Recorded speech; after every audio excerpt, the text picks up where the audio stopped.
नमस्कार, आप देख रहे हैं आज तक डिजिटल और मैं हूं आपके साथ अनूप आकाश वर्मा और मेरे साथ हैं क्राइम तक के डिप्टी एडिटर चिराग गोठी। चिराग, बहुत बहुत स्वागत है आपका।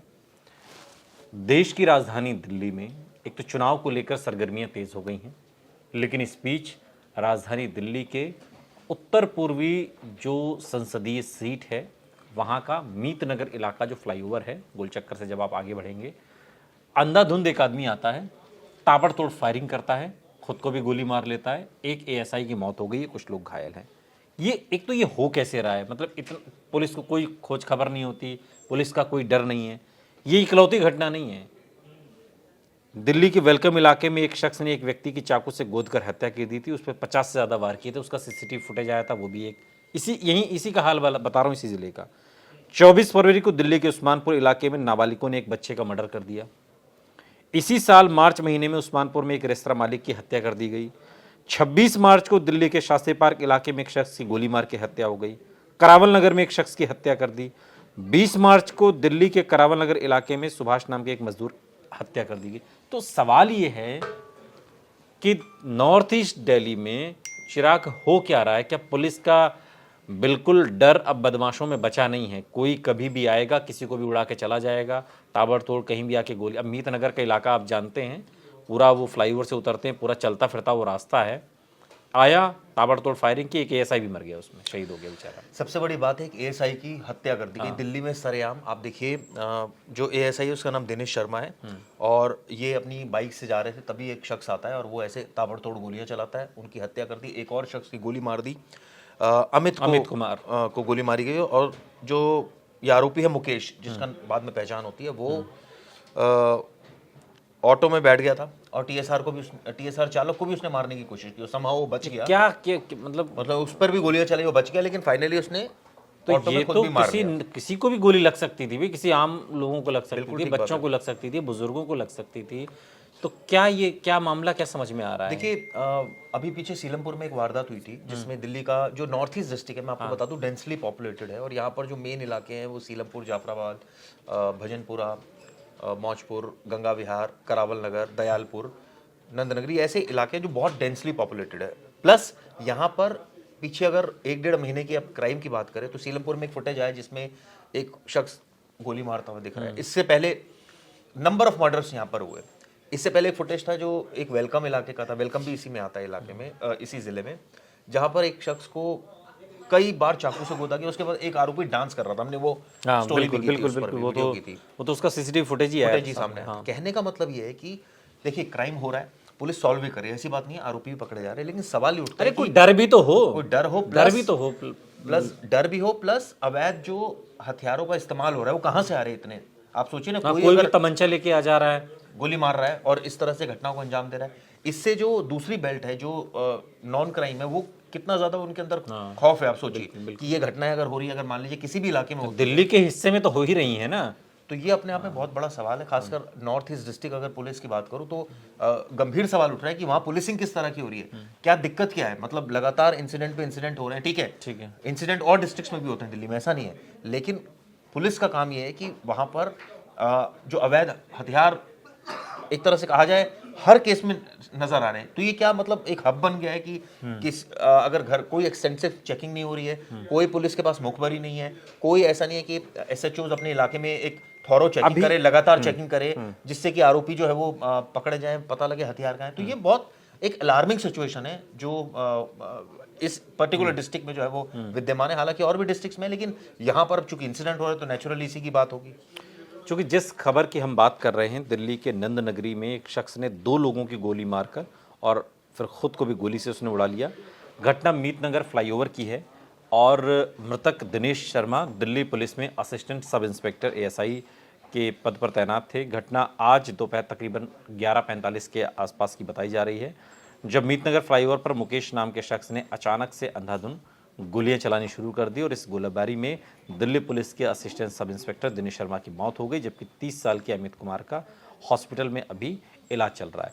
अभी इस पर जो कप्तान हैं वो क्या कह रहे हैं अभी, डीसीपी साहब क्या कह रहे हैं? देखिए उनकी ऑब्वियसली वो तो कह रहे हैं जांच चल रही है इस मामले में। अब ये ऐसा लग रहा है इनिशियली कि खुद कोई पर्सनल राइवलरी हो सकता है इस केस के पीछे। अभी बहुत ज़्यादा डिटेल इसमें छन कर रही है क्योंकि अभी जो उसका इरादा समझ में नहीं आ रहा, जो हालांकि उसने खुद को भी गोली मार ली, लेकिन कुछ इरादा समझ में आ रहा है क्या चिराग, मतलब आपको? देखिए जो इंजर्ड है अब वो उससे पूछताछ होगी, वही कुछ बता पाएगा, या जो एएसआई की जिनकी डेथ हो गई उनके परिवार के लोगों से पूछेंगे कोई रंजिश रही हो, कुछ क्या रही हो। लेकिन देखिए ये तो एक इंसिडेंट हो गया अनु, बात ये है कि वो डेंसली पॉपुलेटेड एरिया और आप सोचिए कई लाख लोग वहां पर रह रहे हैं। 10 से 12 थानों में डिवाइड है पूरा डिस्ट्रिक्ट अगर बात की जाए।